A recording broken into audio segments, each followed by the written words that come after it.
Two massive armies stand deadlocked on the plains of Kurukshetra.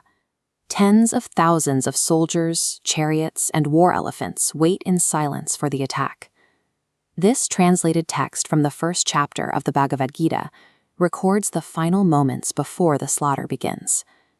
The peerless warrior Arjuna instructs his charioteer Krishna to drive their chariot directly into the narrow strip of no man's land between the opposing lines.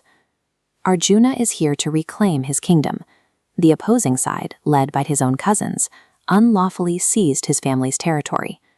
Years of peaceful mediation have failed, and they refuse to return a single acre of land without a war.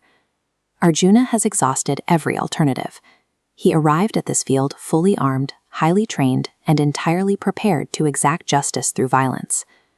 But as the chariot rolls into the center, Arjuna actually looks at the faces in the opposing infantry.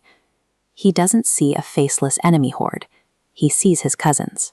He sees the teachers who taught him how to hold a bow, and the grandfathers who raised him. The terrible math of the situation becomes clear. Reclaiming his rightful throne requires the wholesale slaughter of his own blood relatives.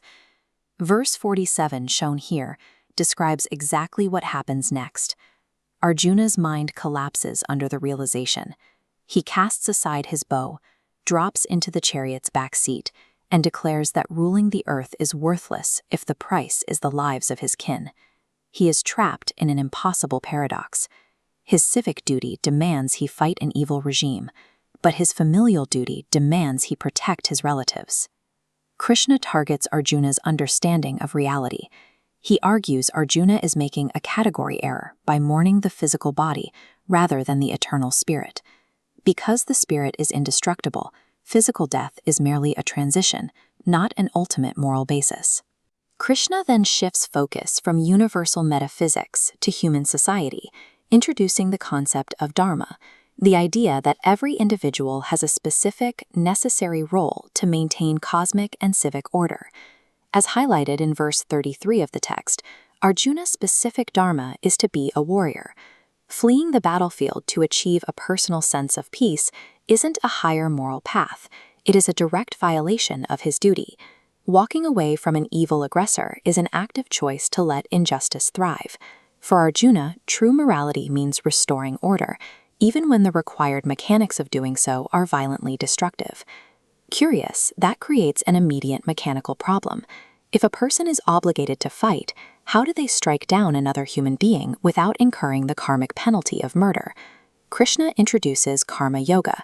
Perform your required action, but completely detach from its results.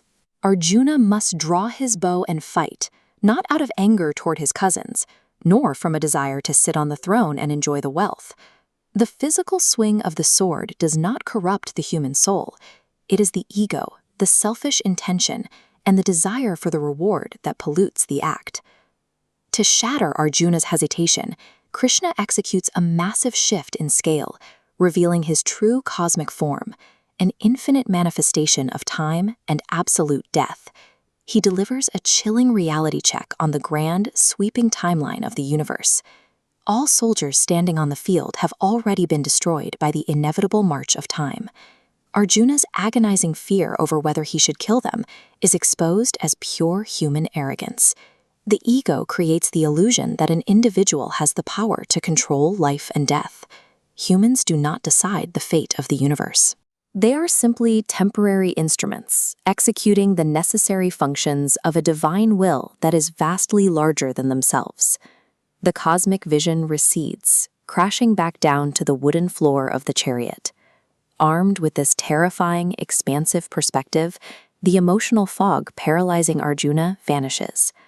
Looking at this cover illustration, you can see the resolution of the conflict. Arjuna's posture is steady. He picks up his weapons, no longer a victim of his own grief, but a focused, detached instrument of justice.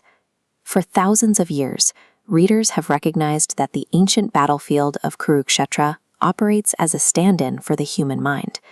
Everyone hits a point where executing their responsibilities feels emotionally devastating. We all face choices where every available option seems to carry an unbearable cost. The solution is not to retreat, True spiritual clarity comes from stepping forward to do exactly what is required, while completely letting go of what you get in return.